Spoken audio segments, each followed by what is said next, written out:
Hello, beloved listeners, and welcome to Snake People at the Movies, film criticism by people who actually like film. Join us as we dive into movies we love, movies we respect, and movies we wish we could unsee. It's a podcast where we talk about growing up and living queer, nerdy, and depressed online and at the cinema. From the kids who don't have to rely on bikes for their main mode of transport anymore, it's Sneople at the Movies. I'm Matty. I'm Helena. And I'm Leah. No Ezra today. No Ezra. Yep. Is that correct? Yep, no Ezra today. They're not feeling good still, so... but we have another wonderful guest host with us, friend of the show, Leah, who has been on more than once, but it's been a minute, right? It has been a minute. I think the last time I was on was in the middle of the Supernatural craze. Oh, that's right. We were talking needle drops. Yeah, so it's been probably close to a year. So... Yes, that sounds correct. Yeah. This is my 4th episode with y'all. Yeah! One of our favorite guest hosts that we have on all the time. And we refuse to have Chris on, even though he's also a podcaster. We're like, no, we're going to bring on Leah again. No, I Thank want you, to bring on Chris. I want to talk about how RoboCop is Jesus. I do want to bring on Chris pretty bad, so we should have Chris come on for our next guest host. He would love that. Yeah, absolutely. What was I going to say? Oh, we are doing more Halloween-esque stuff. We took a brief break for Star Wars, even though it's October. Yeah. But we're going back with Kids on Bikes, which is a genre that Leia knows a ton about and is very passionate about, and I'm really excited to finally do this episode. Mm-hmm. But before we get too deep into that, though, let's do what we sneep. I have not seen a ton. I've been even busier than usual, which is, you would have thought would be impossible, but no. But Leia and I rewatched, this was the first time for Leia, watched the original Evil Dead, which is still so good. I love Evil Dead. I enjoyed it so much. Yeah, it's so fun and weird, and like, when you watch it, it's really easy to see, like, yeah, this was one of the first of its genre, and so much took from this. And I forgot that it's, like, kind of a student project where they had, like, not a ton of money, and it was a bunch of college friends who were like, fuck it, let's go make a movie about it, and then it, like, kicked off multiple careers. Yeah. Which is dope. Bruce Campbell, my beloved. And then I watched, kind of on accident, Murder, She Wrote, South by Southwest, which is a TV movie, because my roommate and I were like, let's watch Murder, She Wrote, and then I clicked on the wrong thing. But it was fun, you know? I love Murder, She Wrote in all its forms, so I wasn't that mad about it. I also rewatched Super 8, which I have not seen since it came out in theaters. That was both topical and fun to revisit.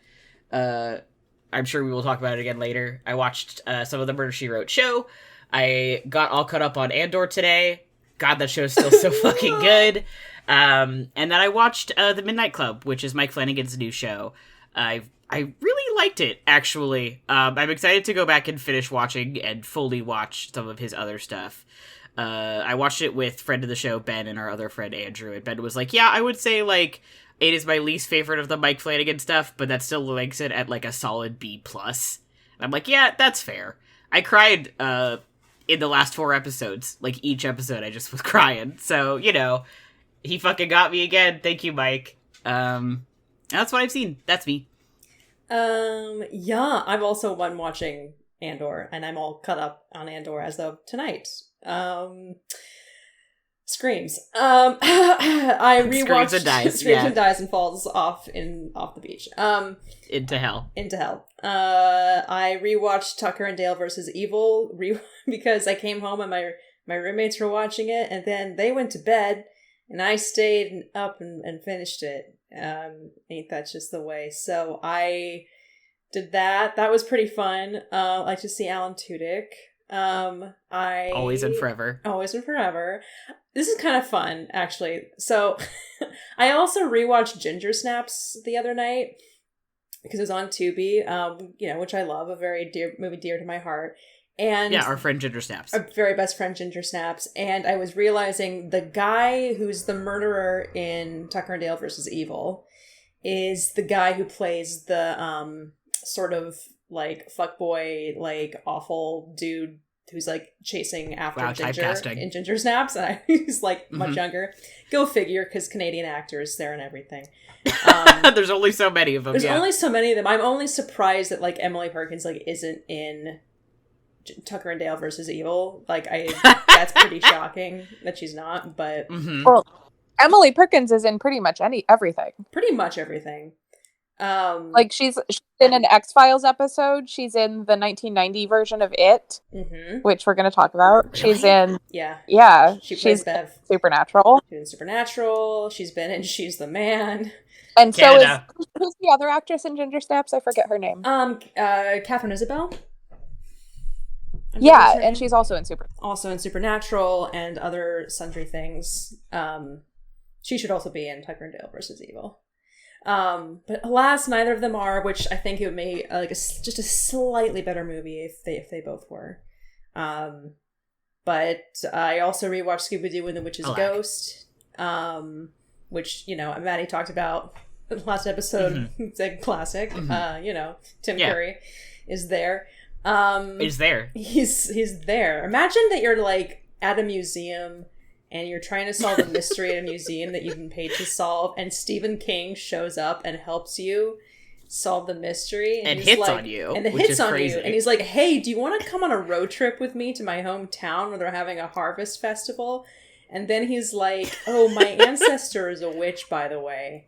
And things only get weirder from there. Imagine that. Yeah. That's the plot of Scooby-Doo and the Witch's Ghost, in case you didn't know. And it's a classic. A classic. So, I rewatched The Bride of Frankenstein, which goes harder than any other movie in existence. Except for another movie that I rewatched, which is the Rocky Horror Picture Show. Which has been a few years. I've got to see that again. Oh, please do. Yeah.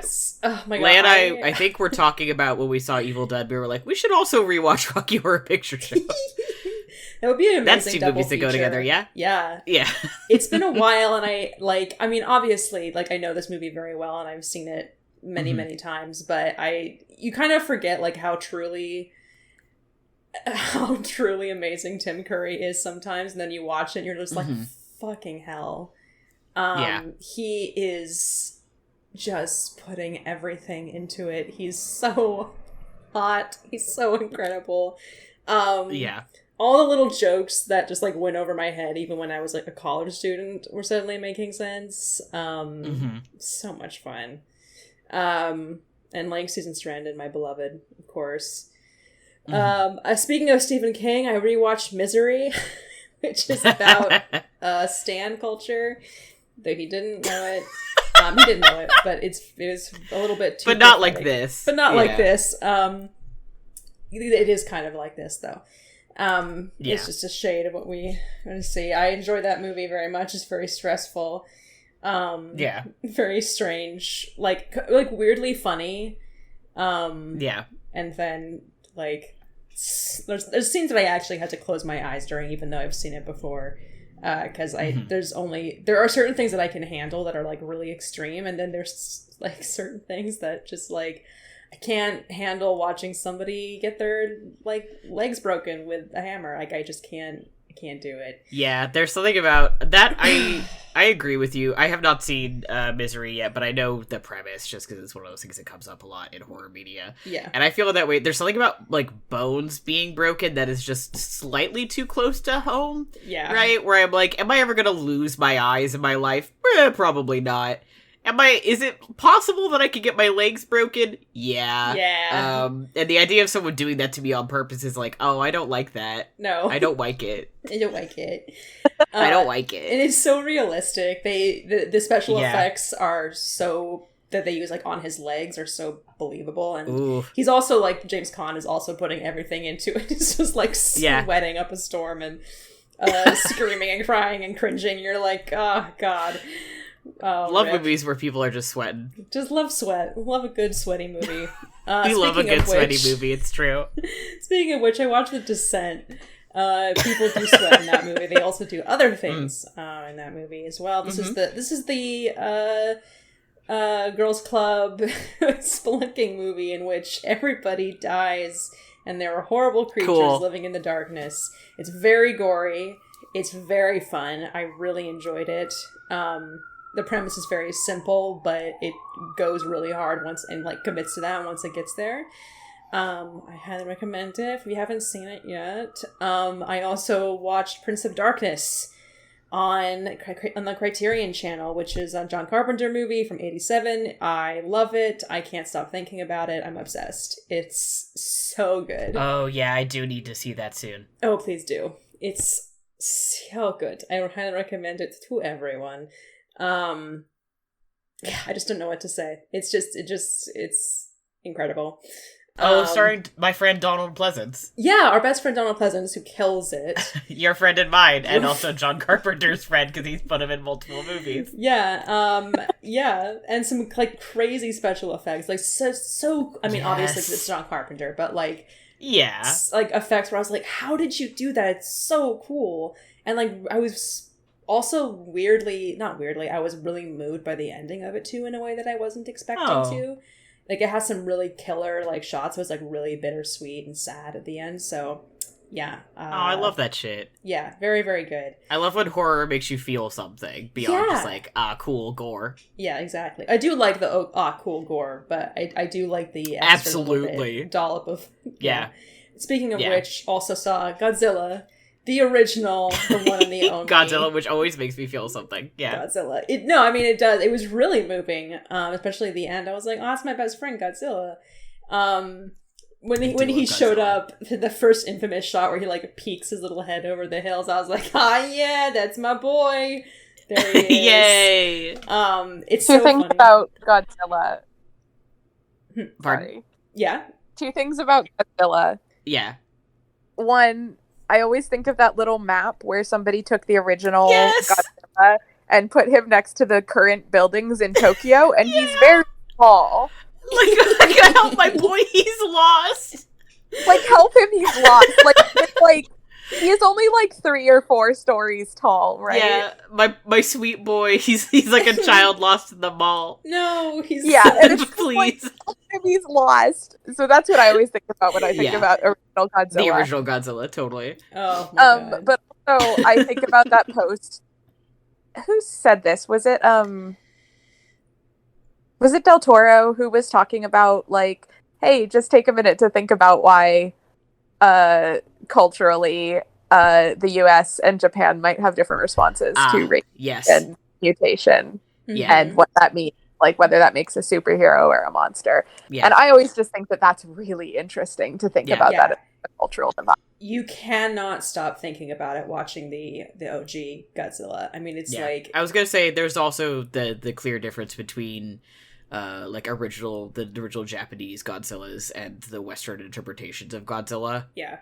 Especially like the fact that they I guess the one that American audiences knew for a long time was the recut, like re-edited, dubbed version of the movie where they put Raymond Burr in randomly as an American who's just like there, and it's like, you're like, oh, this is a terrible movie. It's like, yeah, because you fucking took everything out of it, and like the dubbing is obviously awful and they just ruined it, but the original is like it's a classic. It's a classic, and it's really moving, and the political and cultural like subtext to it. It's not even really subtext, it's just flatly text. They're just like, we believe this creature was created because of the H-bomb, and then they're like arguing about whether to announce that because that would like already strain the relations that they're building back up with the United States. And it's like, and people are like, no, but they did it, so we should say something, you know? So fuck them. So like, they need to see what they've done. And like, that gets all caught up in the debate of like whether or not to kill Godzilla or not. And like, because most people are like, obviously kill him, but the professor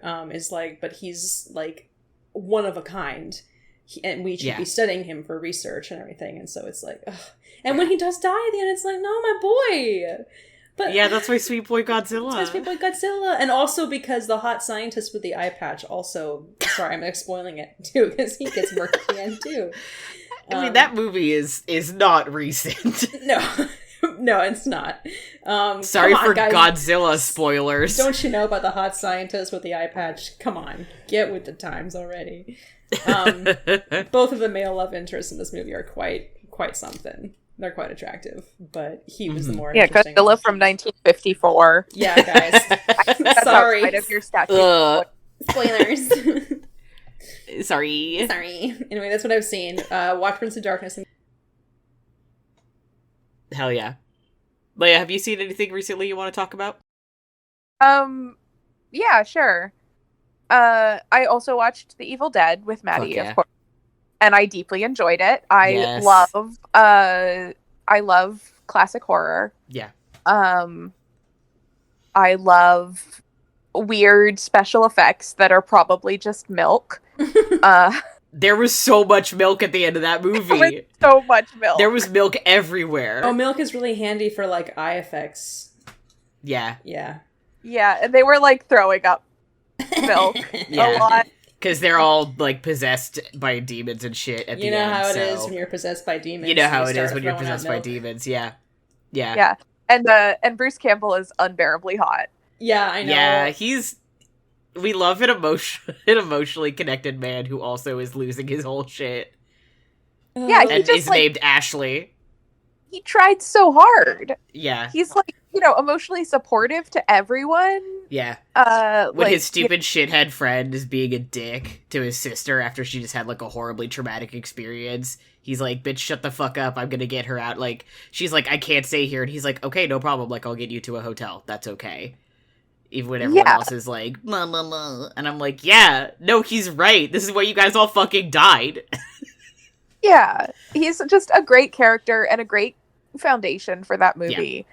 And we were kind of talking about it when we watched it, that, like, he hangs back more than you'd expect a horror protag to. Yeah, absolutely. Like, a lot of the reason he survives the, like, first half of the movie is because he's too frozen to, like, get up in there. Yeah. He's, like, not really the focal point of most of, I would say, the first third to first half of that movie. A lot of the other characters are kind of, like,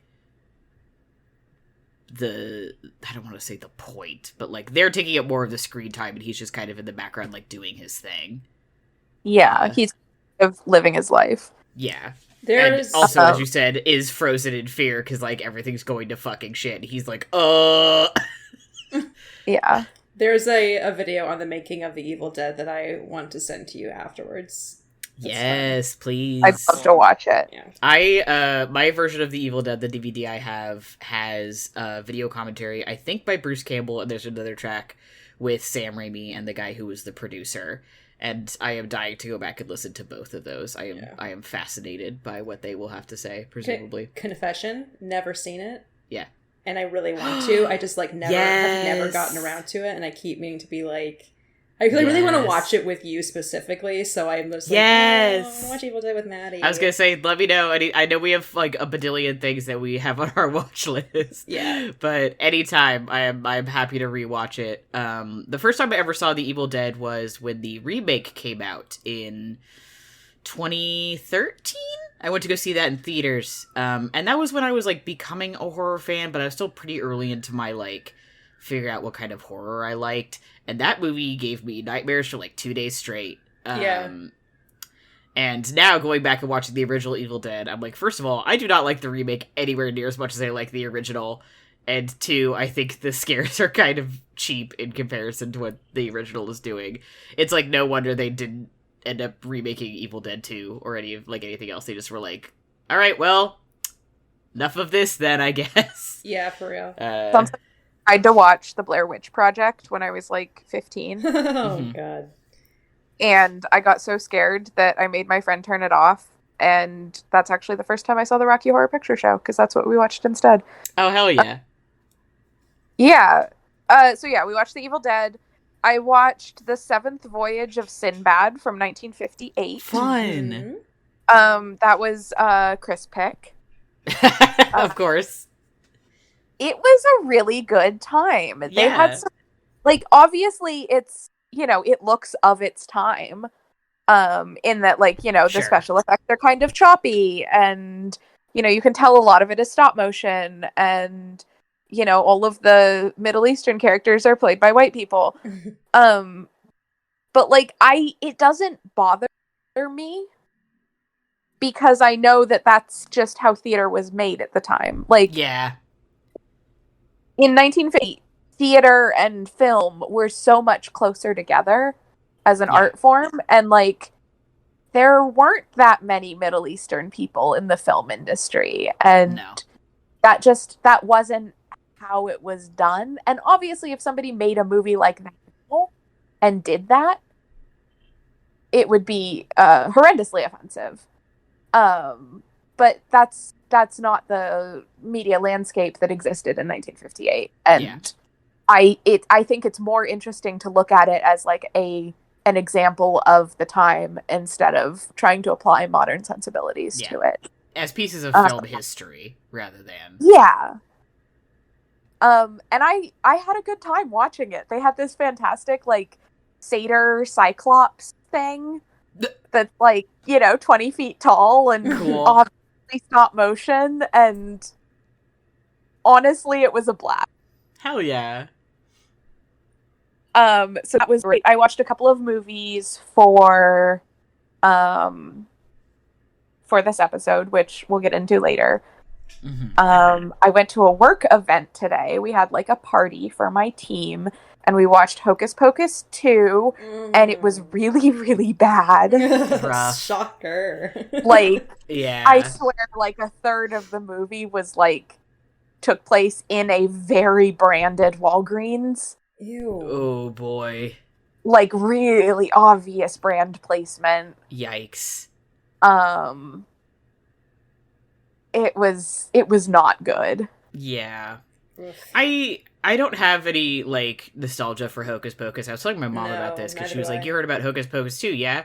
And I was like, Mom, I didn't see that movie till, like, last year. I watched it at, my roommate, my beloved roommate Amanda, is in choir, and she does, like, the social management stuff, and they had, like, a little event, and I was like, yeah, I'll go to that. And that was the first time I watched Hocus Pocus, so I have no nostalgia for that movie. And I remember they announced there was going to be a second one, and I was like, oh, it's not going to be very good, is it? And then it, so when you were like, it was bad, I'm like, yeah, tracks, I think. Yeah. I saw the first one when I was in my teens, I think. Mm-hmm. So, like, old enough that it didn't, like, become part of my identity. Sure. Like, I was either too old or too young to be watching it. I was, like, not the right age. I didn't like it very much at the time, so I also don't have any nostalgia about it. Yeah. But the new one just felt like it was trying so hard, and it just wasn't landing it. Mm-hmm. And then I also watched the 2006 tour documentary about My Chemical Romance called Life on the Murder Scene. It's a whole 2-hour movie. I don't know. Don't ask me what's going on in my brain. Yeah, that's what I've seen. Cool. Awesome. Okay. Leah, I'd like to ask you first, before we kind of get into it, like, what is your particular, like, interest in this genre, and like why, and also like how do you personally define it? Yeah. Okay, yeah, I can definitely talk about that. So, my brain does this thing where if I read a book that I really enjoy or see a movie or something that's part of a specific subgenre, I immediately get like a bug in my ear about like needing to understand this genre fully, right? Mm-hmm. It happened to me with Dark Academia. It happened to me with, I don't know, other things. With, like, monster movie classics. Like, I read Frankenstein and Dracula and the Phantom of the Opera books all, like, in 1 year as a teenager. So, basically, I decided at some point last year that I was going to do a deep dive on Kids on Bikes. And I made up a list. I did a bunch of research, and I just sort of spent the year digging my way through that list. I feel like the main elements of Kids on Bikes are really, kids gotta have the bikes. And it's gotta be kids who are kind of at that transitional age between childhood and adolescence. Right? Where they're not really sure, like, what their responsibilities are. They're sort of starting to grow out of, like, childhood, but they're definitely not adults yet. Early high school, late middle school feels like kind of the ideal age bracket there. Yeah. Yeah, exactly. I feel like some of them can be a little younger. Like, I feel like sometimes kids on bikes are like 10. I feel like middle school as a whole, maybe up to and including freshmen in high school, would be my range. Like, I'll buy that. Yeah, 10 to 14-ish is usually the age for that. But it's an age where kids have, some amount of independence in their life. Like they're allowed to walk to school on their own or bike to the friend's house or the park or whatever it is. And generally there is an element of supernatural horror, but I don't think it's required. No, I was gonna say Stand By Me is not supernatural. No. And neither is But the it does Goonies. have a horror element. Yeah. Because they're going to see a dead body. Right. But the Goonies, which when you were like, I should watch the Goonies, that's part of this, I was like, really? The Goonies? But because it doesn't have a horror or a supernatural element. But once you said that, I was like, oh, but I get where it still falls in. I understand where it still kind of is a part of that picture. Yeah, and I think both Stand By Me and the Goonies are kind of outliers in the genre. Yeah, totally. Just because they lack that supernatural element. And almost on opposite ends of the spectrum, too, because Stand By Me is, like, one of the most emotionally impacting movies I've ever seen, and The Goonies was, like, goofy as shit. Right, right. Stand By Me is a little bit, it's the, like, sliding scale of, like, emotional and morbid to, like, kids having a goofy adventure, right? Yeah. Because they're trying to save their house, and that's...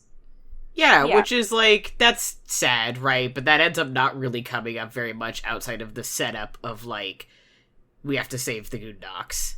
Mm-hmm. Yeah. That's really, that never comes up ever again, except for, once again, at the very end where they're like, fuck you, real estate people. Mm-hmm. Yeah, the sleazy real estate people. Yeah. Who my dad cannot stand, that actor, anyway. The one playing the real estate agent? Yeah, he knew him. He knows him because, of course, these are all, like, Oregon actors, because it was filmed in Astoria. Yeah, and totally. he's like, that guy, he's like, the guy is he's like, not very nice, apparently. I don't know. But he's, like, the way So he was typecast. Every time we watch that movie and that he says that line where he's, like, holding out the thing, is like, now sign it. And Dad's like, oh, he has such terrible delivery.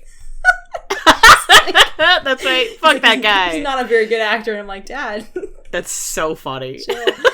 I love your dad. Yeah, so I guess fuck that guy. Sorry, wherever you are. So fuck that guy in particular. Yeah. Another element of Kids on Bikes that I feel like is important to mention, but as kind of a joke, is Corey Feldman. Bless. Yeah. Who's in, like, 3 of the things on my list. I've made so many jokes about typecasting, but that really was his thing that he was doing as a child actor for a while. He is giving it everything. Yeah, 100%. He's in Stand By Me, right? I think so. Yeah, he's in Stand By Me. And, yeah, he has a smaller role in Stand By Me. He does. He's the kid with the fucked up ear. He's the glasses, I think. He's more nerdy in Stand By Me and in The Goonies and he's a nerd in The Lost Boys. He's in Friday the 13th also. Yeah. He is, yeah. In 3 and 4. Sorry, I just had that moment of like, wait a minute. If we're talking about horror. But The Goonies and The Lost Boys are. Yes. Which Corey Feldman is in. Is in both of those. Kind of a joke, but like, yeah, it really is just like. But like, once you do that more than twice, then it becomes a trend. I guess I should call out Kiefer Sutherland too, then. Yeah, probably. Yeah, because he's in Stand By Me. What's the other thing? And he's in Stand By Me, and he's in The Lost Boys. Yeah. Yes, I forgot that he was in Stand By Me. I've not seen that. That was a movie I saw in middle school along with E.T. Actually. Oh, Matty, you've got to watch Stand By Me again. Yes. I was going to try and watch it today, but I ran out of time. Yeah. Much like E.T., where, like, Yeah, sorry. Much like E.T., where I watched that as a kid and was like, haha, alien, and then we watched that in Madeline's basement, and I was crying by the end, because I was like, oh my god, these kids. So now, as an adult, I imagine I'm going to watch Stand By Me, whereas in middle school, I was like, yeah, this is a movie, I guess, and now I'm going to be like, oh my god, these fucking kids. Well, the thing is that, like, yes, of course E.T. made you cry as an adult, and I want you to know that whatever the kids have going on in E.T., it's more in Stand By Me. Yeah. Because Stand By Me is the one that doesn't have the supernatural element. Yeah. So everything they're dealing with is just so real. Right.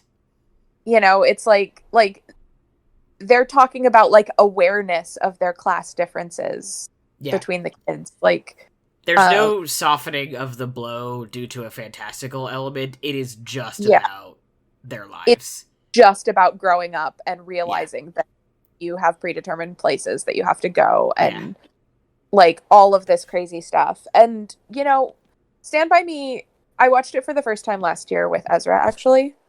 After having read the book, the novella. The short story? Yeah, it's like a couple hundred pages, so I think it qualifies as a novella at that point, yeah. Yeah, it's like 200 pages or something like that. Yeah. I have not read that. You know, I'll stand by it. I think that The Body, which is the other Stephen King movie, is the best thing that Stephen King has ever written. Okay. And I've read a decent number of his books now. Like, that man is more prolific than God, and I say that literally. And he's keeping at it. He keeps doing it. He's keeping at it. That's right. And like, I've read a decent sampling of his most popular works, which I'm going to talk about a little more later. Mm-hmm. But I do think Body is truly the best thing he's ever written. And the most, like there's not a moment in The Body where you're just like, Steven. Yeah. I know that feeling well, yeah. Yeah, don't we all? Me at the beginning of the second Dark Tower book.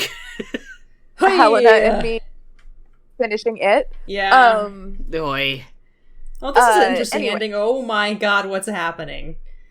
Yeah. Me reading the summary for one of his more recent books. God, what was that one called? It's not The Stranger. The Outsider. Yes. Oh my god. I read the summary for that book and I was like, enough of this, Stephen. We can't keep doing this. I don't think Stephen King has been properly edited since he became famous. I swear to God, I pull out a new... I think I pull out a new book by him out of a box for the new release table at work, like, every other week. And every single time I'm like, again? Real. Again? You just... Must we? You just did... But how... I think it says something that, like, my favorite impact that Stephen King has had on media are the people, like, the characters in media that are meant to be an homage to him. Like Alan Wake and Harry from Silent Hill and the guy from Scooby-Doo and the Witch's Ghost. Yeah. And separately, like, Stand By Me and Doctor Sleep. Like, I like those movies, but also I'm like, oh, Stephen, you're out of control, man. Stephen. Or his own character, author avatar in The Misery as well.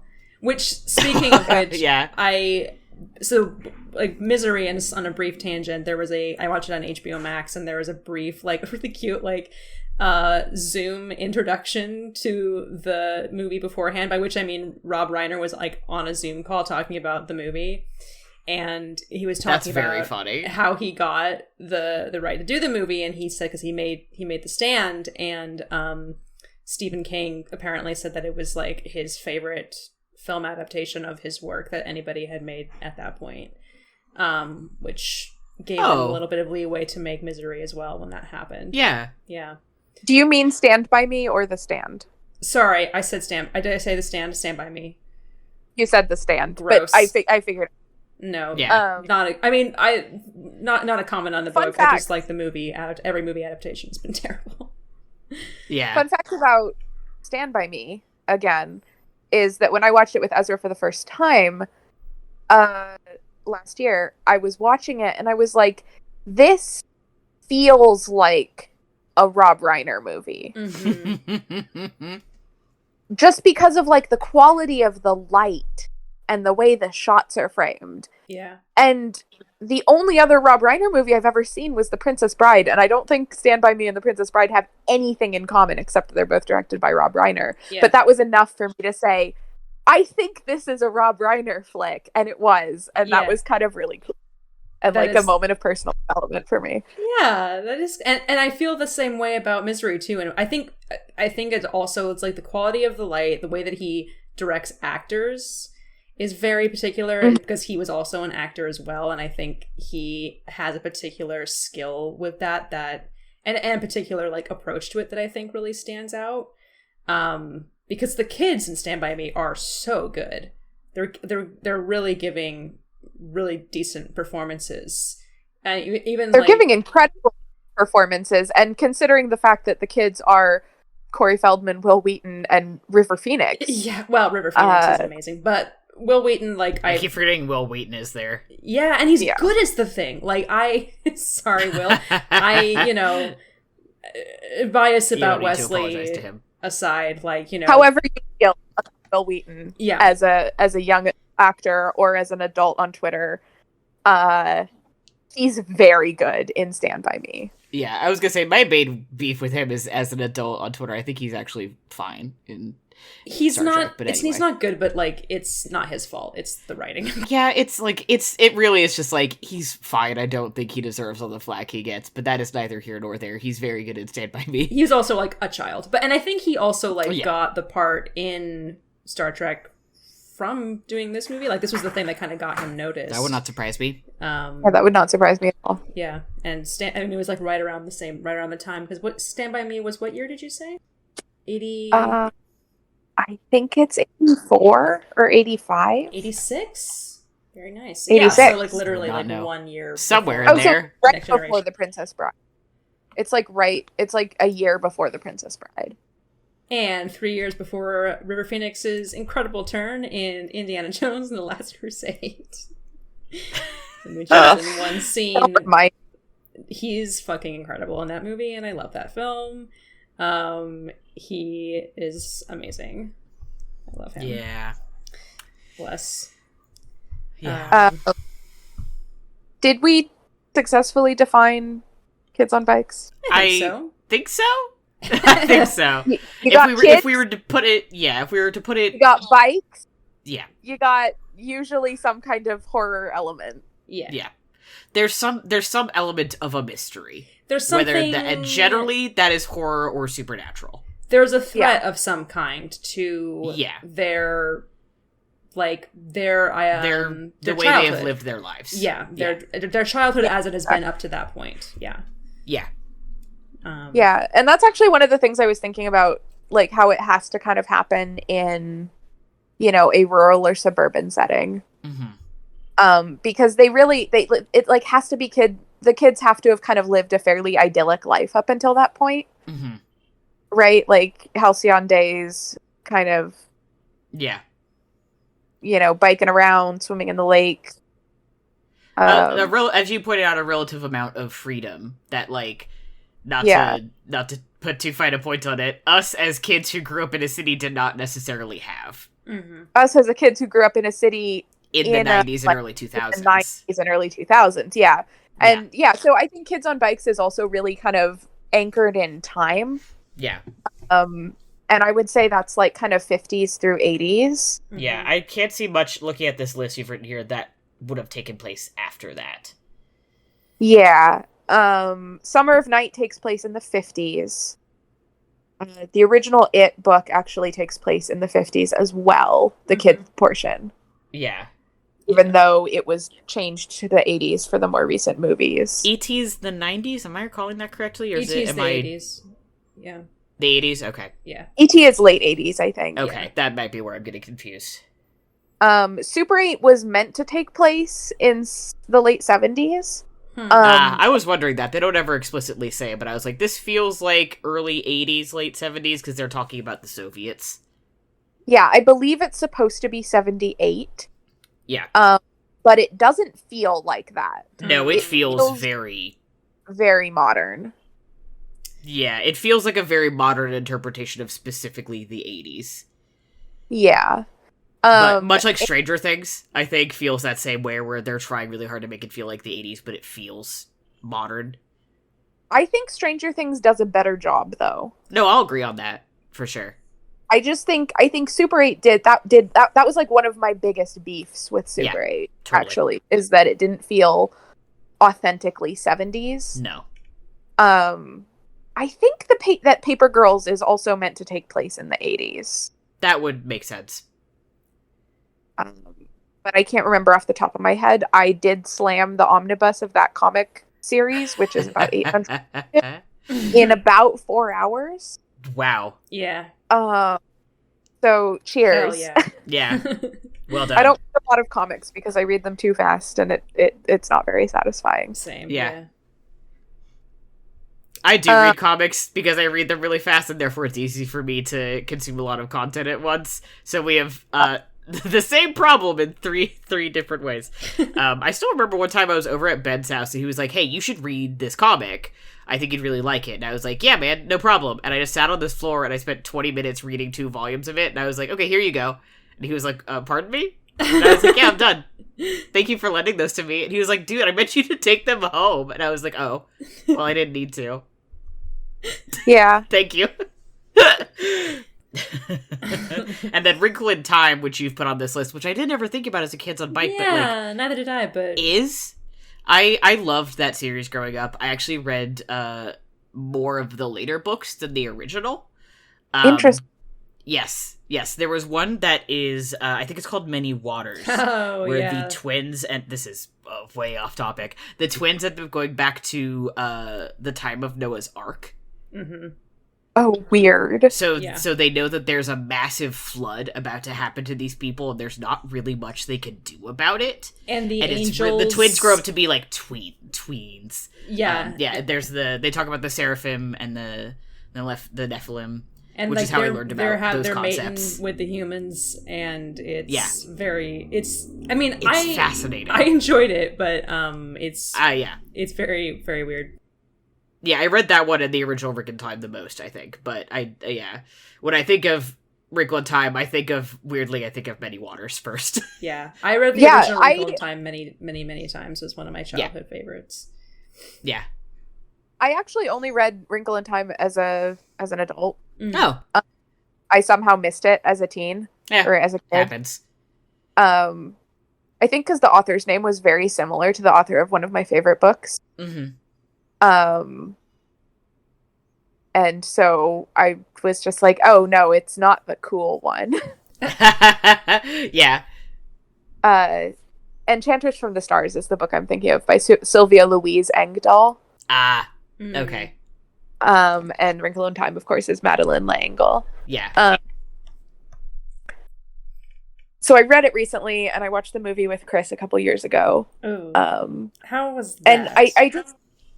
And I watched part of it, and I thought it was fine. Yeah. It wasn't great.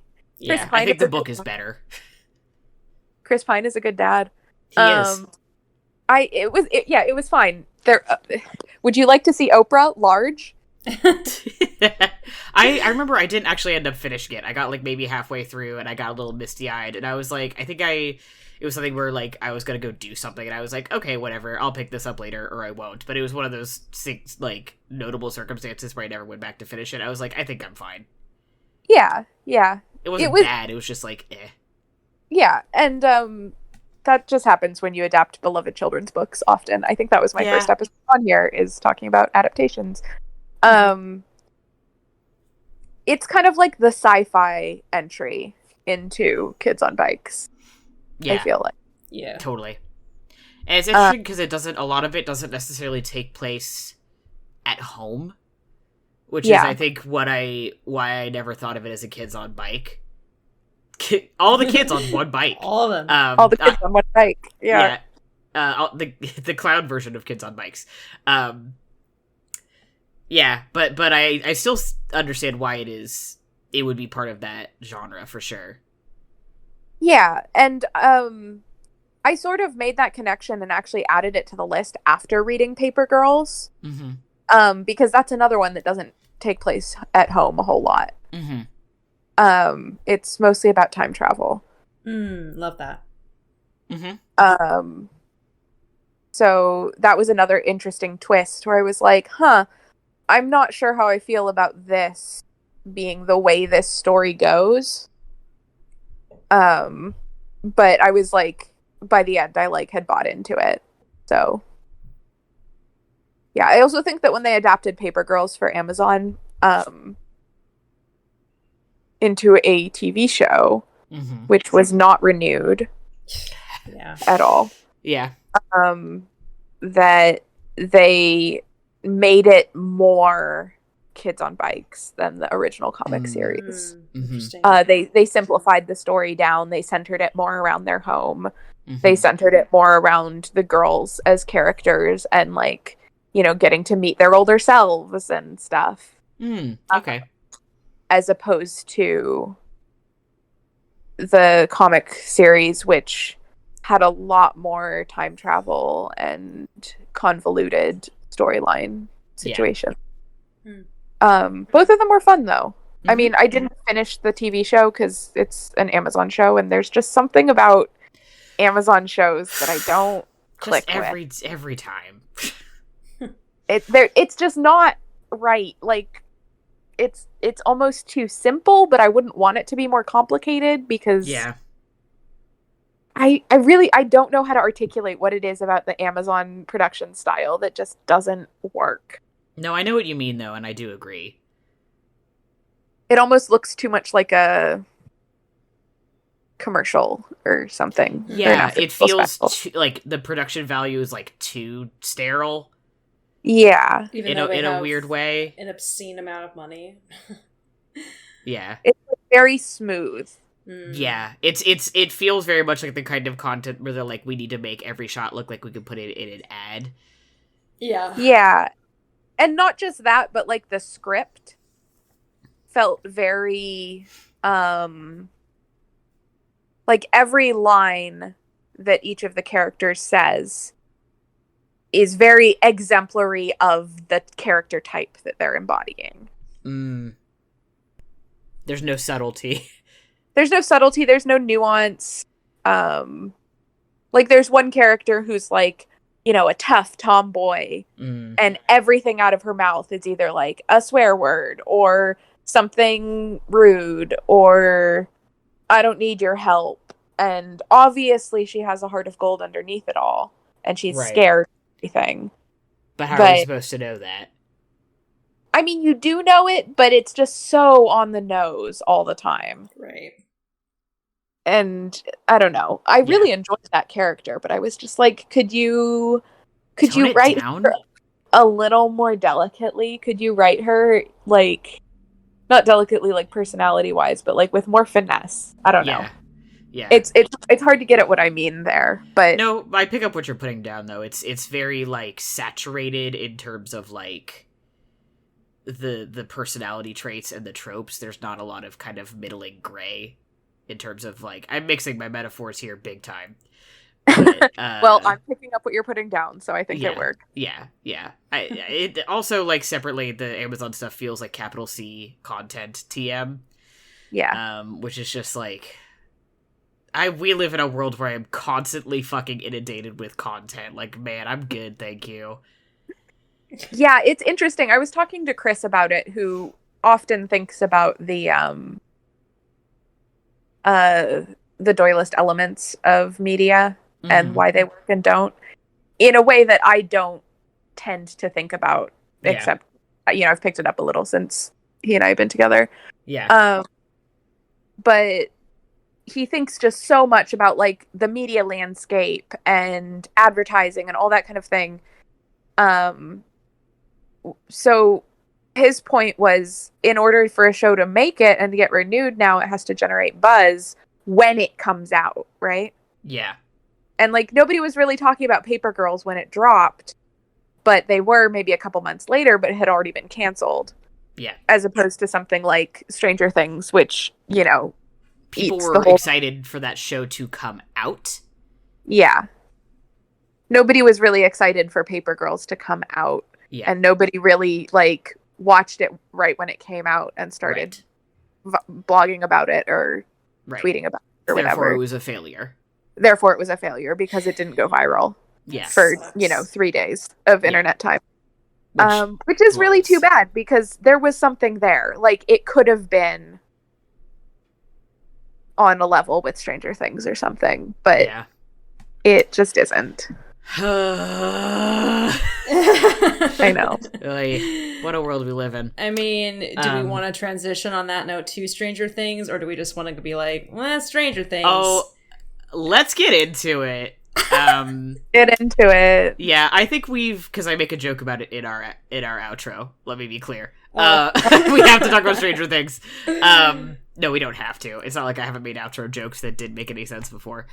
I think we've talked about on the show, but if not, we've absolutely talked about personally that, like, I think maybe more than one of us, but me for sure, watched season 1 of Stranger Things and was like, that was pretty good, but I think I'm like, that felt like a satisfying arc of story there.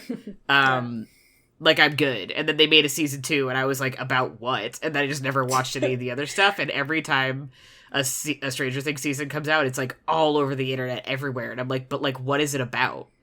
Like, what is this show about anymore? No one's ever talking about what the show is about. It's all about, like, who's kissing or what. Russia and Matthew Modine. Kate Bush. I keep Which saying don't Matthew get me wrong, Modine. Kate Bush, I love you, but, like, people kept being like, we have discovered Kate Bush, and I'm like, please stop. Matthew Modine. Please stop discovering Kate Bush. I also did that with Stranger Things. I also watched the first season and thought it was really tight and solid, and enjoyed it a lot. Series. And then I never watched season 2 or season 3, and I kind of want to get into season 4, if only because the actor that I'm a fan of, that nobody else is ever a fan of, is in it. Oh. The bad guy is played by Jamie Campbell Bower, the one and only. Oh, no shit? Says a lot that I had no fucking clue that there was even a bad guy of this season. I thought it was another alien or some shit. He's in prosthetics the whole time. He's like been sad. Upside downified. But it is in fact Jamie Campbell Bower under all of that. I have been let down by the internet that no one was talking about that. That's so sad. Yeah, and then there's that other guy that everyone's shipping with Steve. Yeah, now I do like Steve. Les Mis, who is I love Steve. Steve is the love of my life. This guy. Yeah, I was gonna say Steve is the part that I care about of Stranger Things. Steve and like the other older teens. I also watched season 1, really enjoyed it, and then I definitely watched season 2. Couldn't really tell you anything about the plot. I just remember that Steve was really cool in it. And I had a crush on him, and he was like, I'm your mom now. You're all grounded, and you're all my kids. What's the name of the actor? I like him quite Joe a lot. Keery. Joe Keery. Thank you. Helena, is that why you watched Free Guy? I have not seen Free Guy. I have not watched I was gonna say, a single no, second of I Free would Guy. have known. I would have known if you had done that. No way. I would never commit that. I would never do that to myself. No. Well, Chris made me watch like 20 minutes of it. But I'm Chris. so sorry. I mean, no, I know Chris he's can't in come on it. our I show know anymore. that Taika's in it briefly. I know that Jodie Comer's in it. I mean, those are all good for them. Oh God, I could never. To be clear, I only watched the scenes that Taika was in. Oh, valid. Yeah. No, that's good. Yeah. I didn't. Yeah. No. Boy. Anyway, there's only so much I will do for Joe Keery. But yeah, then I watched season 2. I know that he's got a little thing going on in season 3. His best friend, played by Maya Hawke, she's pretty cool. She's a cool lesbian, and she's a cool lesbian. Daughter of Ethan Hawke and Uma Thurman. Beautiful. That's great. right. Love that. Got to support nepotism Cool. babies. But like, I'm just like, I feel like, nah, it seems okay. And I just don't think that there's just nothing pulling me in. And I don't like the way that they're treating Will's character from what I've heard of it, and I don't like that it's so long, that every episode is so long. I see, now to be clear, like, I opened up an episode of Black Sails on my computer, and it's like 59 minutes, bestie, and I'm like, absolutely, that sounds like queen. A great time. And I watched my roommate watching Andor, yeah, the finale of Stranger Things season 4, and it's like 2 hours, and I'm like, Godzilla 2 hours? Yeah, it's like 2 hours long or something. Like, ridiculous. For what? That should be illegal. They should not have to make me watch any episode of television that is 2 hours long. I agree with you. It's so that you can watch the like 5-minute Metallica solo that the D&D nerd. I'm so mad. I'm so mad. He played. I cannot believe that. Yeah. Yeah, it's long. I am like mouth open, baffled. Christ. So kids on bikes. Sorry. Sorry. So I feel like Stranger Things kind of kicked off that. I mean, obviously not kicked off because Super 8 came out first. Yeah. But Super 8 didn't kick off anything, let's be fair. Oh yeah, no, Super 8 was mid at best. Yeah. Even if I liked it. Yeah. Stranger Things kind of kicked off a resurgence of 80s nostalgia. Yeah. In our culture. Mm-hmm. Both in kids on bikes media and just overall. Yeah. I think. And actually it also introduced us to a whole new group of kid actors. And, like, a new caliber, I think, for kid actors. Because it was getting pretty dire there for a bit. Sorry, I had to tell everyone in the Discord that I just found out the season 4 finale of Stranger Things was 2 hours long. Matty, if I may correct you, I am actually on Netflix right now. The Stranger Things finale is actually 2 hours and 30 minutes long. I'm going to fucking scream. Yeah. What I cannot believe that! And every other episode is like 1 hour 25, 1 hour 38, 1 hour 15, 1 hour 6. I mean, like, there's not a single episode that is less than an hour. Long. 2 hours and 30 minutes is fucking longer than most several movies that are good. I don't understand. Why? But what? Sorry, if I wanted to watch Finn Wolfhard make that face for that long, I'd just watch it chapter 1 again. Yeah. I need to be clear that all the stuttering I just did was not a bit. That was genuinely me trying to put a sentence together and being physically unable to. We will get back to actually talking about, like, anything else about Stranger Things in a minute, but I just have to say out loud with my human mouth that if you were going to make an episode of a TV show that long, you have to earn it. That is a gamble that is big. You are taking a big risk there to say this TV show is worth sitting down for 2 hours and 30 minutes to watch one episode for. And I cannot think of a single show, and I've liked a lot of TV in my life, that I would have thought, you're right, there should have been 2 hours and 30 minutes of this TV show episode. Now, to be clear, I'll watch 2 hours and 30 minutes of TV, or there have been times in my life when I have done that before. I'm not really a person who can sit down and binge TV for that long, but I've done it in the past. But each individual episode wasn't 2 hours and 30 minutes long. It was like... You were saying that the arc of this episode is worth spending that much time for. That seems like, genuinely, that seems like bad writing. If you need that much time to really make another episode. When I just make another episode. 5 episodes of Frasier. I have to say, I have watched a TV show, a show that has episodes that regularly exceed 2 hours. Okay. Oh. What's the show? The show is Critical Role, which is a That's different.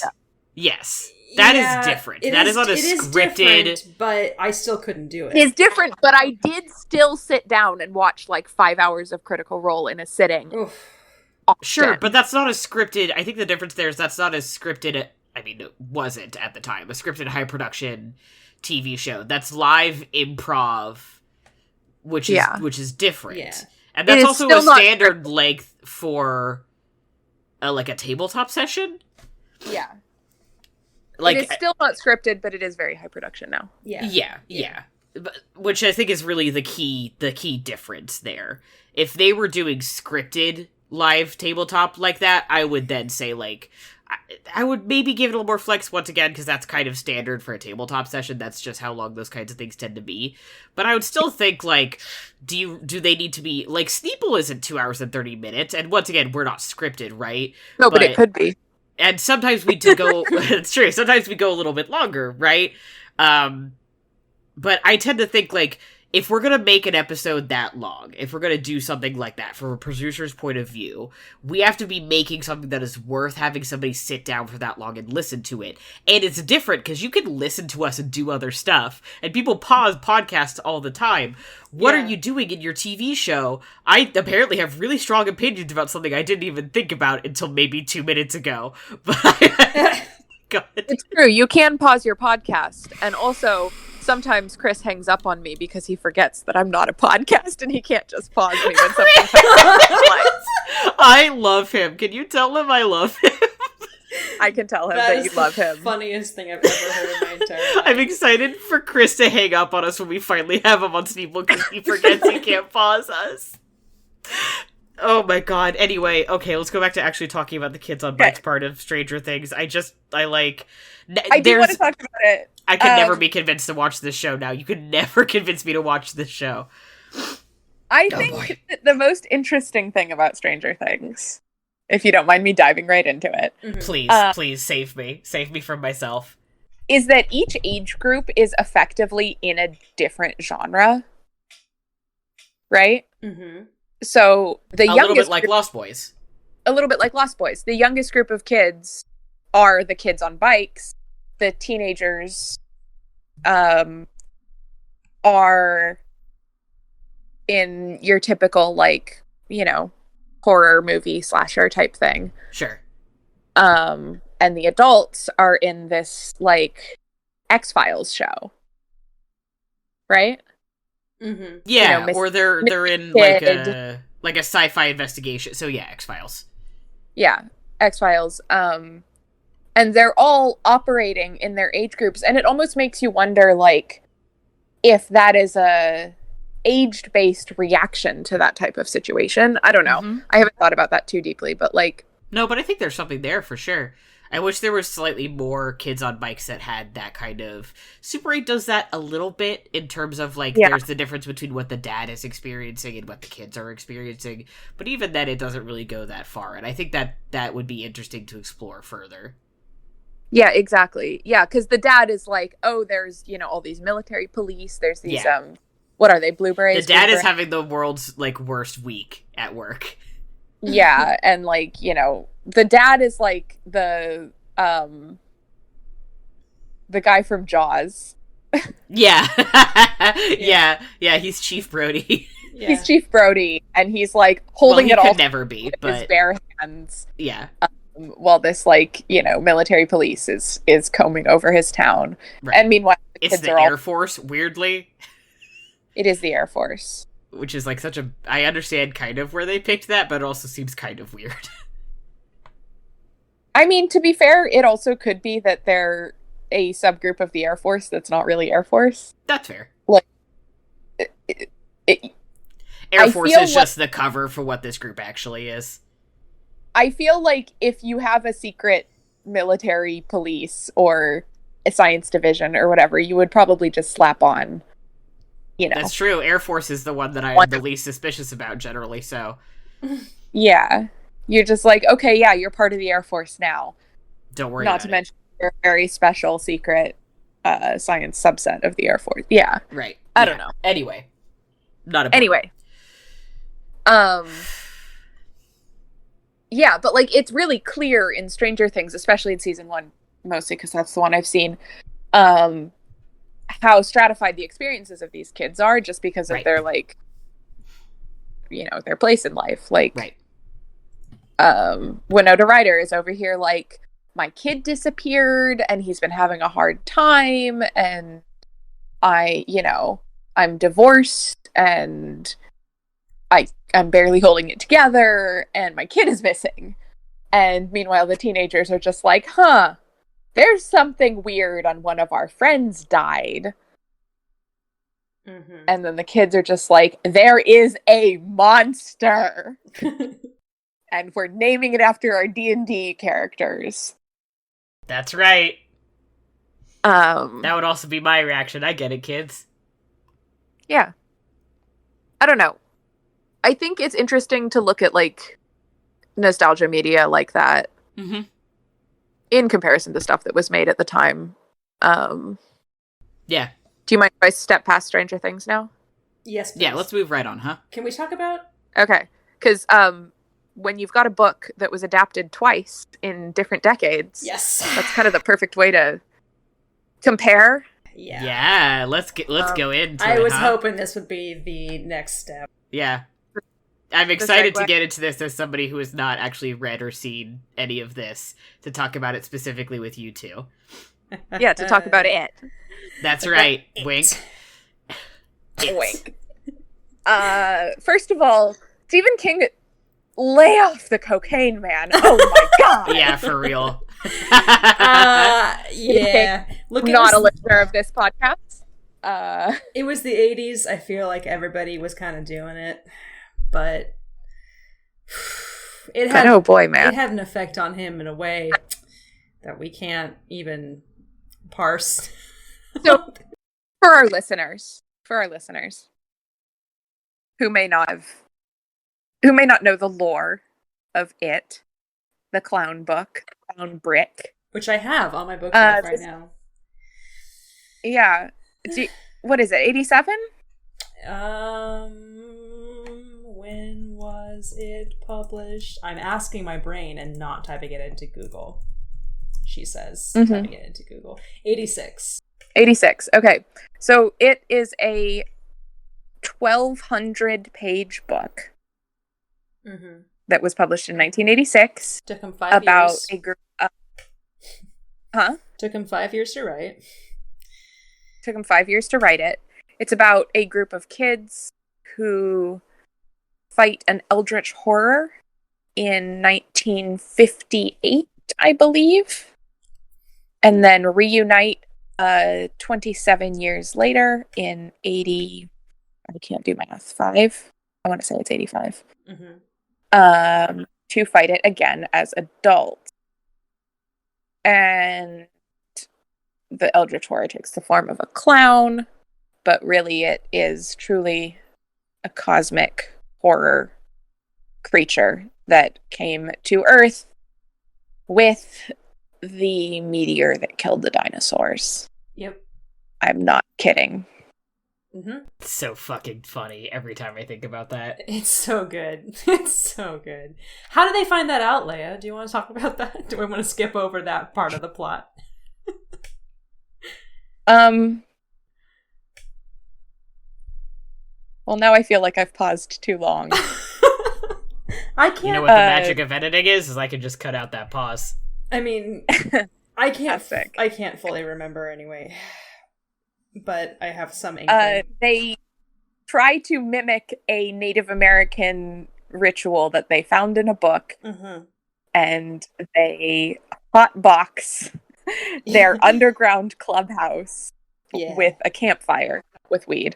Yep. That's right. With a campfire, and then go down there and inhale smoke until they see visions. That's right. This part does not make it into the movies. I wonder why. Oh, I wonder why. Yeah, I don't know. That happened. It's really baffling to me, yeah. I mean, to be fair, in the version... Not to be fair, just as a point of observation, the version in... the way that they do it in It Chapter 2 in the remake is like Mike drugs them? Or does he just drug Bill specifically to be like, and I had a vision of a thing, and like... It's really weird. So, Mike drugs Bill non-consensually. Yeah. And then he drugs everyone else. But he tells the rest of them that he's going to do it. Oh, that's nice of him. Because he needed backup when he tried to convince the rest of them to take the drugs. And that was Bill. Yeah. In the book, I believe it's Bill and Richie who are the ones who can stay in the smoke long enough to get to the vision point. Yeah, because at the end of the book, they're the ones too who are fighting it the longest, like in the vision, like. Right, they're the ones who go into the other dimension or whatever. Yeah, and see the turtle and to fight it, and it because Bill freezes up, and Richie is the one who gets it because it's my boy. It wasn't expecting Richie to be able to fight. Yeah. Scream. Like, obvious. This is very obvious. I keep forgetting that it's just called It. Yeah. It has a name, but I don't remember what it is. Fair enough. And they call it It in the book, and they just capitalize it. Like both letters, usually, right? Am I remembering that correctly? Or is it just the one? That wasn't the case in my edition. Okay. But they did capitalize it whenever they were talking about it. Yeah. Yeah, so the thing about it is that it's got some good parts. Yeah. And it's got some really bad parts. And each adaptation of it reflects this. So it was adapted into a TV miniseries in 1990, starring Tim Curry as the clown. Our friend. Our friend Tim Curry. Ezra loved watching that version because they were like, I functionally can't be afraid of Tim Curry. He's shaped like a friend. I love that. And I'm like, that's a really great way to think about it. I think John Ritter is the next most famous person in that movie. Yeah, at the time. Well, at the time, and also I think just today, even too. Yeah, he's the most famous person. He plays Ben. Ben as an adult. Yeah, then I would say probably Dennis Christopher would be the next most famous person playing Eddie. Because he had done like Breaking Away, and he done a few like coming of age stuff at that point. Is Annette O'Toole fairly famous for acting, or is she related to Peter O'Toole? I don't know. I can't remember. I mean, and also what's her name? Oh, terrible. Olivia Hussey, who plays Bill's wife, is. Oh yeah, from Black Christmas. She's Black Christmas, and she was in the Zeffirelli Romeo and Juliet when she was a teenager as well. So she was well known. Oh, and is it Harry Anderson who plays Richie as an adult, who's the judge on Night Court? Oh yeah, yes. And of course, our favorite child of Vancouver, Emily Perkins. Emily Perkins as Child Bev, yeah. As Bev as a child, yeah. Yeah. Vancouver Scream Great Queen. casting. Yeah. Vancouver Scream Queen, yeah. I love Dennis Christopher as Eddie. I think we've talked about this. I think he's perfect. I really like that they chose to highlight that side of Eddie's character in that movie. Showing him as like anxious and anxious but brave anyway. Mm-hmm. As opposed to the sort of angry, uptight Eddie from the 2017 and 2019 film, or from the 2019 film. Yeah, specifically. Because I feel like the kid who plays him in part one is a pretty decent job of like managing both, but he is more like of a manic type than an anxious type. He's a lot more manic, yeah. Yeah. I liked that kid. I think the actor, the children in It Chapter 1 were really well cast. Yeah, they were. And they're good. And they're good, but just just some of the choices that were made in that movie, in those two movies, were just especially Chapter 2. I think the Chapter 2 is really, I don't even know. It just doesn't work. You here's the thing. I think that the idea of splitting the two of them, the two parts of their life into two separate movies is actually doesn't work. And I like that when they go back and forth between it. And I think that was the fact that it didn't work was proven by the fact that, like, I mean, they do it anyway, but like they realized they had to go back and show some scenes from their childhood to begin with anyway in the second movie. So it was like, well, why didn't you just do... Yeah. And then they had to do that horrible CG with Finn Wolfhard's face, especially. Yeah, to make his face look rounder or something. It was like, what is even... To make him look younger. Yeah. Because he grew up a lot. Because he grew up in between those two. Yeah, and his face then down. He became a teenager. You know, it happens. Yeah, he became a teenager. And all of them did. But it's most apparent on his face, I think. Yeah. I think it's really interesting because technically the 1990 adaptation is also a two-parter. It's a TV miniseries, right, with 2 episodes, but they switch back and forth the whole time. Right. But the structure of it is very much a TV miniseries, where the first episode ends with the children defeating it. Yeah. But then the story is able to continue, right? Right. There's still memories to revisit. I don't know. It's obviously it's hard to adapt a 1,200 page book, but a lot of those 1,200 pages are kind of drivel. Yeah. Yeah. And there's some sections where you're like, well, we can't film this. Not because it's impossible with the technology that we have, but like morally and in every other way, we just like, we can't film this. So I guess that's going to be something that's like there that we just live, that's just we deal with in the background. Yeah, what if we just skip that part altogether? Yeah. Which I think is, like, to be clear, I think a good idea. But, like, because that part is batshit insane. And I know that he's defended it and for various reasons, which, you know, I don't want to get into. But, like,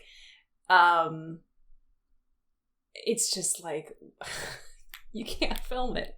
And you shouldn't film it. So, like... You just can't do that. You just can't do it. So, I don't even know.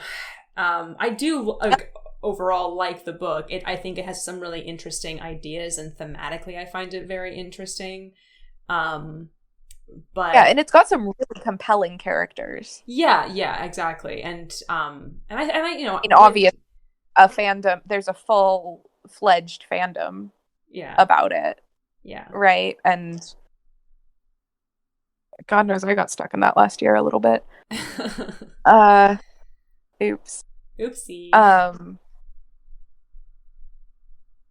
Yeah, and then everyone went back to Stranger Things, and I was like, oh my God, you're all children. I have to leave. Yeah. Yeah. Yeah. Anyway, I feel like it kind of set a lot of the kids on bikes tropes, right? Because it's on the early end for, like, actual publication and release of that media. Like, I think maybe E.T. was out already. Yeah, 82, I think it was E.T. And maybe The Lost Boys. Yeah, but maybe not. No, Lost Boys was, I think, 87, but just right around the same time. So, yeah, Lost Boys, Goonies, E.T. Yeah, Goonies was 85, so that was out.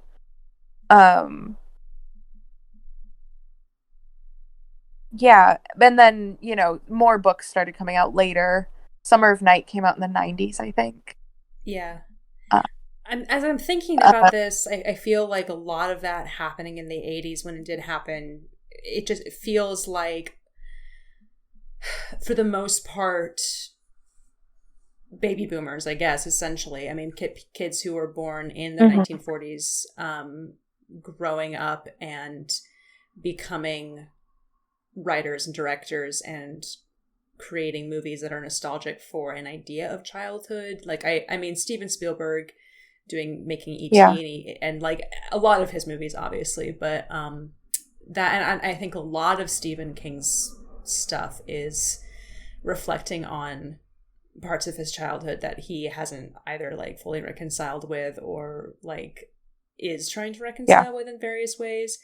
So like The Body is that, I think. I mean, there's that story about how he watched a friend of his get hit by a train and then totally didn't remember it for years. Like, didn't remember it, blocked it out. Years, yeah. I think that's really interesting, and I think that's interesting, especially thinking about the 50s. Yeah.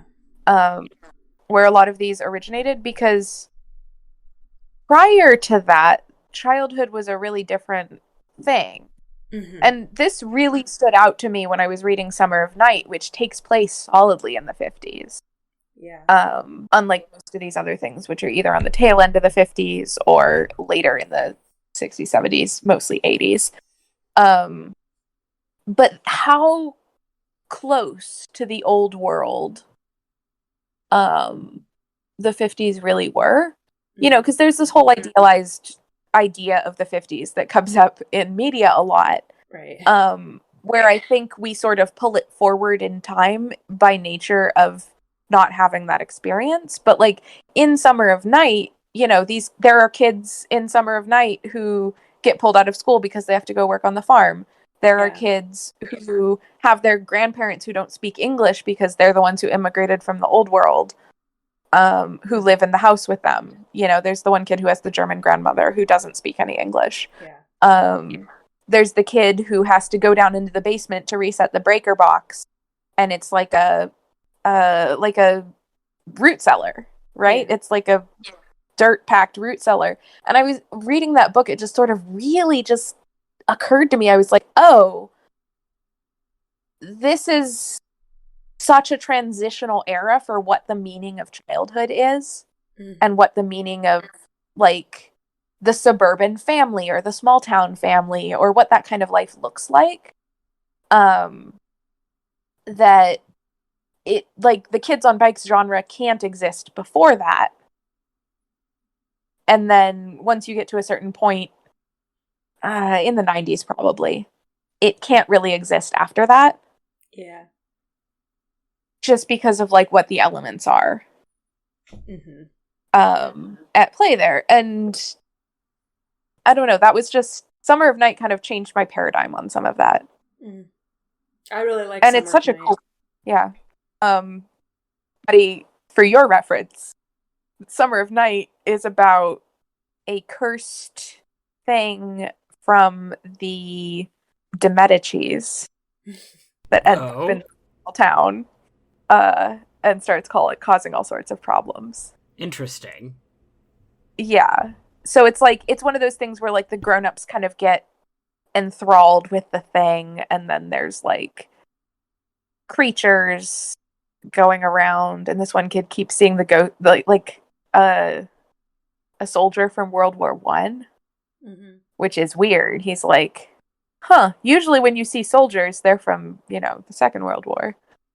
It's weird that this guy's wearing such an old uniform, kind of thing. It very much felt like it was like holding hands with it, but I think Summer of Night is a better book. Yeah, it's definitely more consistent, and Dan Simmons is really good. Dan Simmons, for people who aren't aware too, also wrote The Terror. I think he's really good at writing about, in the way that Stephen King also is, writing about creatures and that are really terrifying, and in a way that you can actually envision. There are a lot of like horrifying things in Summer of Night where I was like, wow, that it feels like something I would have seen out of a John Carpenter movie, you know? And I love that. And it's very visceral and very eerie. I was there's like times when I was like having a hard time actually going to sleep after reading it. And like it hasn't happened in forever for me. Because it was just, and I didn't want to put it down. It's a very, very interesting book. It's a really good book. Yeah, highly recommend. And it was also the first one I did on my list. Like, I'd seen E.T. as a kid, and I'd seen the first season of Stranger Things already, but that was it. And when I was like, I'm going to sit down and do a review of the Kids on Bikes genre, Summer of Night was the first thing I picked up. Actually, it might have inspired me to do that even. Okay, so we've been talking for a while. We have. We hit on most of the things on my list. Did you want to talk about the RPGs at all? I'm not. So I have a couple of the Kids on Bikes RPGs. I haven't actually had a chance to play any of them. I think the idea in and of itself is really interesting. I think that we are going to start seeing a lot more of those, especially with Stranger Things, right? But I can't really speak to them very much because I haven't actually had a chance to try them out or even read them yet. Yeah. So. I have the Kids on Bikes RPG rule book. Mm-hmm. And were you not on the Tales from the Loop segment that Ben did for Infinity Break? Not that I recall. Okay, this was a really long time ago. I only saw a little bit of it. Yeah, this was you're talking about the first 24-hour stream? No, this was definitely a pandemic stream. Okay. I think I know which one you're talking about, but I don't think I was part of that one. I don't remember it too well. Somebody had a pet raccoon. Yeah, that was not me then. Okay. Well, I read the coffee table books that Tales from the Loop is based on, which is about growing up near a particle reactor and all the weird shit that happens around there. So that was fun. There's some really cool like illustrations that go with it. Dope. Yeah. I used to flip through the character creation stuff in the guidebook. It was pretty fun. Yeah. Well, I was at work, to be clear. It's really cool. Not doing my really job. Cool. But flipping through. I think that kind of covers it for me. Everybody go listen to Boys of Summer by the Ataris or by Don Lee. Mm-hmm. No, it's about bass, but in my heart, it's not. In your heart, it's about the book. In my heart, it's... I mean, that book is really terrible. Mm-hmm. Boys of Summer, the book by Richard Cox. I didn't like it. Oh, okay. It was a bad ripoff of the Kids on Bikes genre, and it was trying too hard to get, and it was ambiguous. It had an ambiguous ending in a bad way. Rough. Meddling Kids, on the other hand, was good. Fun. It was very Scooby-Doo. It was. It was fun. It very much had the Scooby-Doo-ness to it. Mm-hmm. But I think that covers it for me. Okay. I didn't really have a whole lot to add either. Helena, any last thoughts? No, I don't know. I don't think so. I'm just kind of mulling over Summer of Night right now, just thinking about it. That is gone to the top of my list for sure. Yeah. I haven't read it yet, obviously. Think about it. Yeah. I do feel like a lot of this episode was us talking about things in very deep detail. Yeah. That happens. Just because we have so much familiarity with it. Yeah. Especially when it comes to like It or I don't know, some of those other movies that we watched. Yeah. It Chapter 2 is a bad movie. That's my final thought. It's a bad film that my crush Bill Hader is in. I think he is good in it. Well, he's fine in it. He's doing his best. He's doing his best. Jessica Chastain is badly cast. The guy who plays Mike doesn't have a personality. The guy who plays Mike in the miniseries is so much better. James McAvoy is hot in it, but like, why? What for? I keep forgetting he's in it. Sorry, Helena, I need to stop you and remind you that the guy who plays Mike is in fact Isaiah Mustafa, the Old Spice guy. I know, and he's not good in it, and it sucks because you want the Old Spice good to be. I couldn't let you just slide past that with like not naming him. That's fair. That's a wacky piece of casting. It's pretty insane. And like no comment on how he is as an actor in general. Like he's a bit too hot to be playing Mike, who's kind of like a bit of I think the guy who plays Mike in the miniseries is pretty cute, but like Mike's very nerdy, you know? He's not like he's cute in like a normal person. A normal person. Way, not like a mod. Yeah. Yeah. And yeah, they just don't I really like him. Yeah, he's really good in the miniseries, and a lot of his character stuff is kind of boiled down to in a chapter 2, like, I'm the guy who stayed and did research, but they don't talk about like what that research is and how that affects him and any of that thing about his family, like how that, like, his whole character is just like not there in the movie, which is like, cool, fine, okay, whatever. Upsetting. Yeah, and I don't know, man. Gay rights, Richie and Eddie forever, I suppose. Ugh, God. I suppose. I suppose. No, if I must. I do love them conceptually. It's just, my God. It's dynamic. I'll give you that. Yeah, it is. It truly is. I just think I was magically forced to forget you for 27 years. And now that we meet each other again, it's like we never left. Look! I just think it's nice. I have a lot of feelings about it, okay? Mm-hmm. And I try really hard not to. I do. But here I am, and that's it's taking up 2 minutes now of me talking about it on my podcast. Ugh. I hate them. So, anyway. For an episode about kids on bikes, we didn't actually end up talking about the kids on the bikes that much. No. I mean, that's kind of all we did. We just got really more in depth about the genre than doing more of a bigger overview, which is fine. Nothing wrong with that. True. I had a good time. Yeah, my final thoughts are, I think it's a cool genre. I think it's really interesting coming at it from the perspective of somebody who didn't really have a childhood like that, too. I was watching Super 8, as noted, a middling movie, and I was thinking, like, man, I wish I had gotten to have the kind of childhood where I got to ride around with my friends and make a movie, you know? Yeah. Like, we obviously did dicking around with a camera in the backyard, but it was a little different. We didn't film any aliens. And there is a nostalgia factor, not for the 80s, but for the, like, I wish I had been able to have that kind of freedom, but that's something that was out of our grasp by the time we were born for, I don't know why. Who can imagine what may have been happening at that time that would have caused that? But anywho, if you don't mind me taking another slight tangent on that. Sure. I was watching an interview, I guess, with some comic artists last week. And there was an interesting bit that somebody brought up about how comics and music go together for a lot of people. And they pointed out that when you're a kid and you don't have a lot of resources, those are kind of the things that you can do easily. You can make music, you can write comics, you know, those don't require a ton of stuff. And that, like, not a lot of kids had video cameras or whatever to make a movie. Yeah.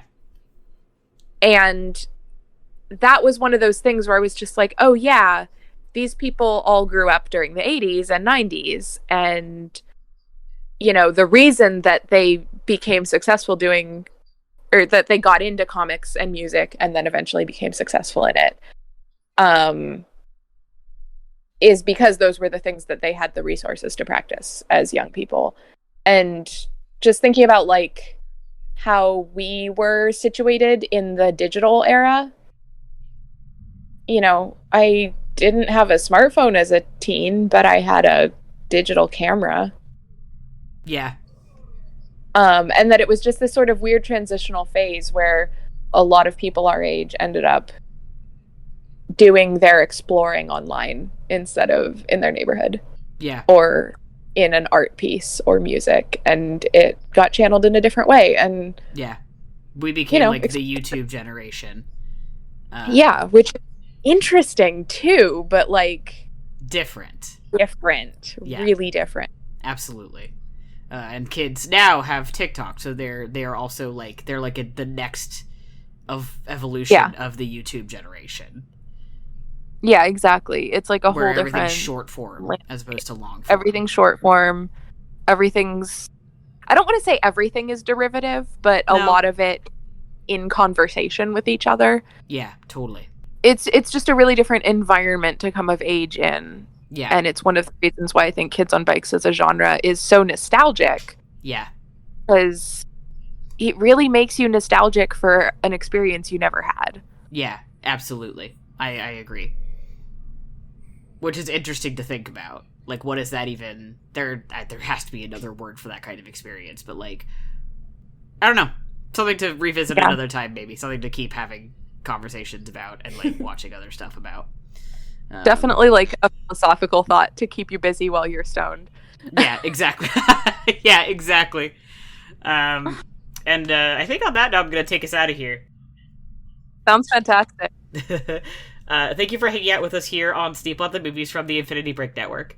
Check out infinitybreak.net for more awesome content, and come hit us up on Twitter at people_snake, or shoot us an email at sneoplethemovies@gmail.com. Our amazing music was done by Johnny Ronaldo, who you can find at Johnny Ronaldo on Twitter. Our super snazzy logo was designed by Bethany Luthold. You can check her out at bethanyluthold.wixsite.com. If you got a subject you want to hear us talk about, a movie you think we absolutely need to see, or want to try and convince me to keep watching Stranger Things, come say hello. Also, if you can, please leave a review on iTunes and share the show with any friends who you think would enjoy it. Any way you can help spread the news is always appreciated, and I always like reading the review on iTunes. So selfishly, write a review so I can read it. As always, thanks for listening, and we'll see you at the movies.